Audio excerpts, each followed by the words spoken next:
The honourable member for Calgary Nose Hill. Thank you, Mr. Chair, and I intend to use my full time for questions. Does the minister believe that once people have reached the United States of America, they are fleeing from persecution? The Honourable Minister of Citizenship. Mr. Chair, I thank the honourable member for the question.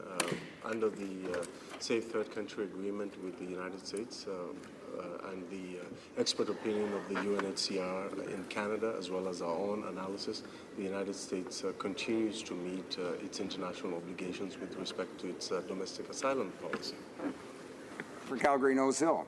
Will the minister take the Conservative Party's advice and ask the Americans to close the loophole in the Safe Third Country Agreement and concurrently explore legislation that would deem the entire Canadian border a technical official point of entry for the purposes of enforcing the Safe Third Country Agreement? The Honourable Minister of Immigration. Mr. Chair, transforming the whole border into a port of entry would be impractical in terms of providing border and immigration services along its entire length, which is 9,000 kilometers. Thank you. The Honourable Member for Calgary Nose Hill. Well, all right. Perhaps we should talk about impracticalities. Given the minister's responses, will the minister take responsibility for overflowing Toronto's homeless shelters with illegal border crossers? The Honourable Minister. Mr. Chair, we work very closely with provinces and municipalities through the Intergovernmental Task Force on Irregular Migration, as well as non-governmental organizations. That is the forum in which we address emerging issues. We are aware of the challenge faced by Toronto. I've spoken numerous times with the Mayor of Toronto, and we are working together with Ontario and Quebec on a triage system that is meant to relieve pressure from Toronto and Montreal with respect to the temporary housing capacity for asylum seekers. Member.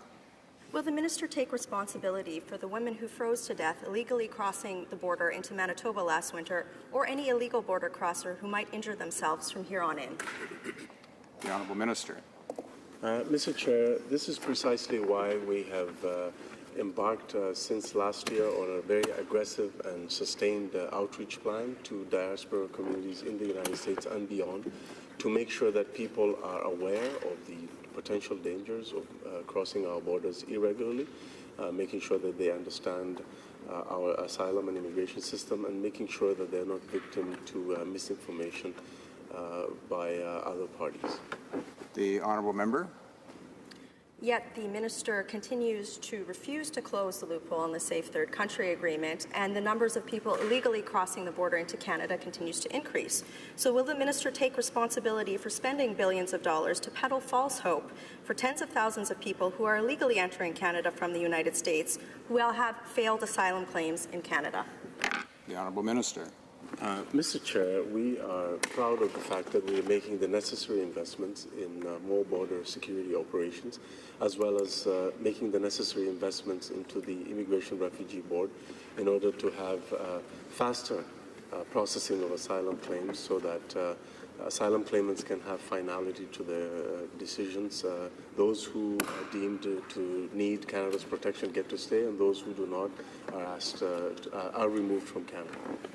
The Honourable Member. Well, there certainly is one stream that has instant access into Canada for processing. So will the minister take responsibility for creating a two-tiered immigration system for Canada, preferential instant access for illegal border crossers, and 7.5-year wait times for those who want to enter legally? The Honourable Minister. As the immigration critic, the honourable member, I would assume, would know that refugee claimants are processed by the Immigration Refugee Board, which is an entirely separate stream as compared to all the other immigration streams that are processed through our Immigration and Refugees and Citizenship Canada department. Those two are separate and don't affect, one doesn't affect the other, and I would expect the honourable member to be aware of those two separate streams not affecting each other. The Honourable Member for Calgary Nose Hill. I think that there are about 35,000 people who have had instant access to the country, and there are hundreds of thousands of people who are waiting for many years to come into the country. So we effectively now have a two-tiered access into Canada's immigration system because the minister is refusing to close the loophole in the Safe Third Country Agreement. So given his insistence on this, will the minister take responsibility for the protests that are occurring at the U.S.-Canada border? The Honourable Minister of Immigration. Mr. Chair, I'm proud of the fact that our government is the government that addressed the long wait times and the backlogs that we inherited from the previous government. We have made the necessary investments to ensure that processing times come down in the spousal program, in the live-in caregiver program, and in the privately sponsored refugee program. We're proud of that fact. We're continuing that work. It hasn't been affected by our response to irregular migration. The Honourable Member. Previous Liberal governments created a backlog of 108,000 for parents and grandparents. They increased wait times for parents and grandparents to 64 months, created a total immigration backlog of 830,000, and imposed a right of landing fee for $975 for new immigrants. But this immigration minister's legacy is to accelerate, fast-track one group of people into the country, and that is illegal border crossers. So will the minister take responsibility for the hundreds of millions of dollars, if not billions of dollars, that he will personally spend to track and remove illegal border crossers who have their asylum claims rejected over the next 10 years? The Honourable Minister of Immigration. Mr. Chair, I'm proud of the fact that we are the party that has reduced processing times for immigrants in all areas of immigration processing. And in fact, the numbers prove the case.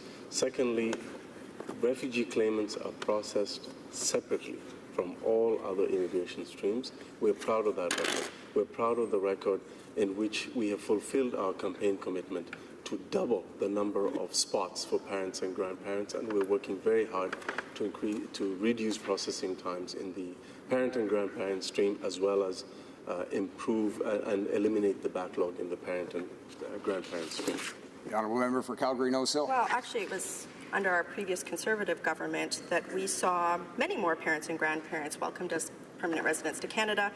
From 2006 to 2014, 276 parents and grandparents, 171,276 parents and grandparents were admitted versus a significantly lower amount under the Liberal government. But again, people who are waiting in the queue to be admitted as parents and grandparents will now have to wait, given that the minister has personally redirected over 80 staff to process illegal border crossers. So given that the minister will not close the loophole in the Safe Third Country Agreement, and he will need to continue to redirect citizenship and immigration officials to processing illegal border crossers, and that demand will increase, will the minister take responsibility for having to load illegal border crossers onto buses or other forms of transport to take them from Quebec and Toronto to parts unknowns to fill his promises to the leaders of those places? The Honourable Minister of Immigration and Refugees. Mr. Chair, we doubled the admissions cap for parents and grandparents from 5,000 to 10,000. In addition to that, we replaced the former unfair system,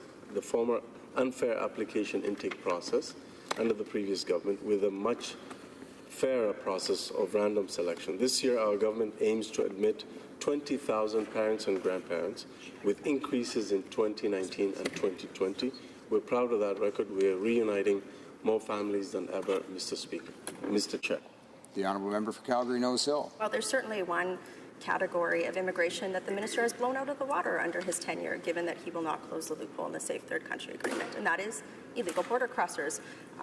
We're on track for approximately 75,000 this year, which means that his immigration plan will be blown out of the water. So I'm wondering, since the minister has introduced the concept of pride into his remarks, if he is proud that he has tabled one of the most inaccurate, ill-advised immigration levels plan ever seen in Canadian history. The Honourable Minister. Mr. Chair, we're proud of our immigration levels plan. It will meet Canada's labour market and skills shortages. It will reunite more families than ever before. It will ensure that the benefits of immigration are felt throughout the country, with the provincial nominee program increase of 33%. We will see more numbers coming in through the federal skilled worker program. This is the program that allows the best and the brightest from the world to be attracted to Canada. We have seen a doubling of the number of francophone applicants under the express entry system that have been invited to come to Canada through permanent residency. We're proud of that record, Mr. Chair. Honourable member for Calgary Nose Hill.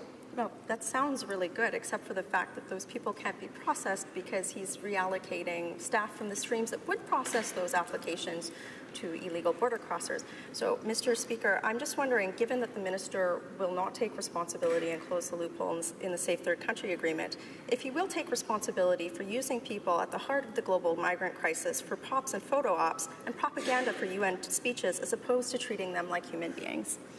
The Honourable Minister. Mr. Chair, the fact of the matter is we're the party that and the government that has invested in more border security operations and faster processing of asylum claims. We have made sure that we have an aggressive outreach campaign that we have sustained over the last number of months to ensure that people are not misinformed about Canada's immigration and asylum processes.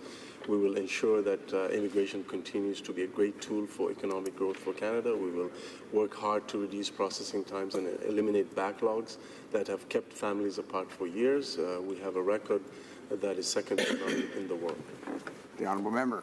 We are certainly allowing record numbers of illegal border crossers into the country this year.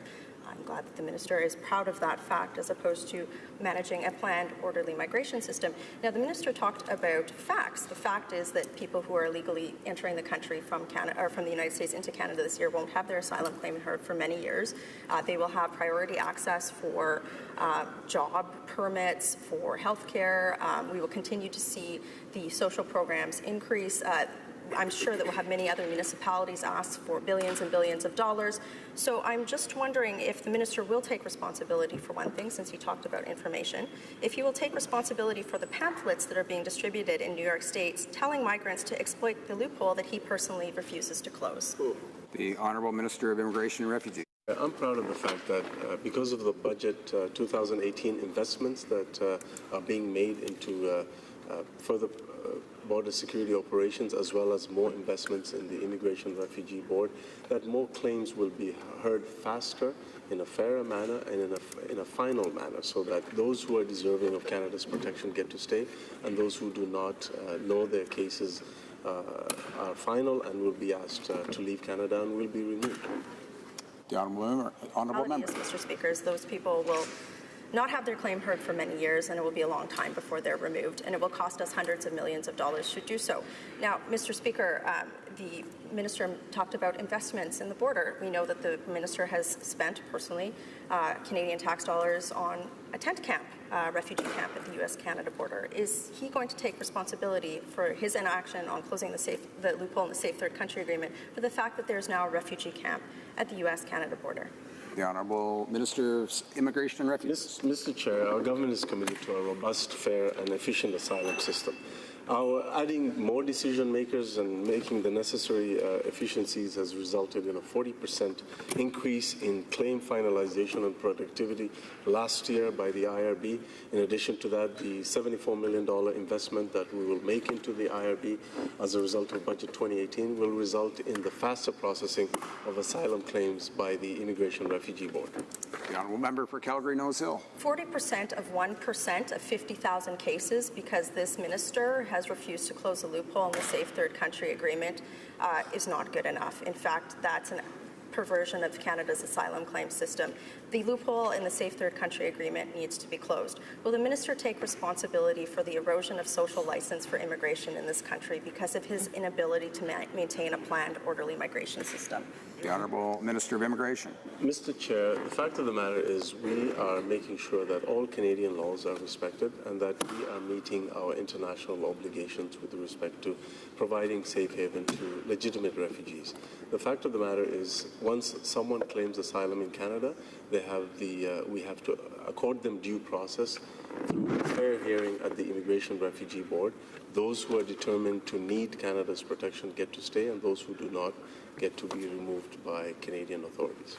This will be the last question. The Honourable Member for Calgary Nose Hill. Somebody who has reached the United States of America is no longer fleeing persecution, and the minister's refusal to close the Safe Third Country Agreement completely ignores that fact. So will the minister take responsibility for allowing tens of thousands of people who could be prioritized for access to Canada, who are languishing in UNHCR camps because of staff being redirected to process illegal border crossers? Will he take responsibility for that? The Honourable Minister.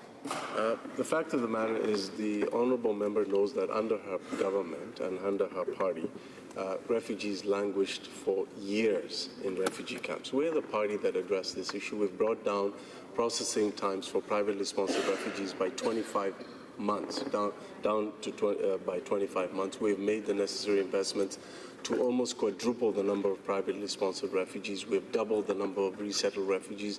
We're making the necessary investments to increase the money that is available for resettlement and integration programs.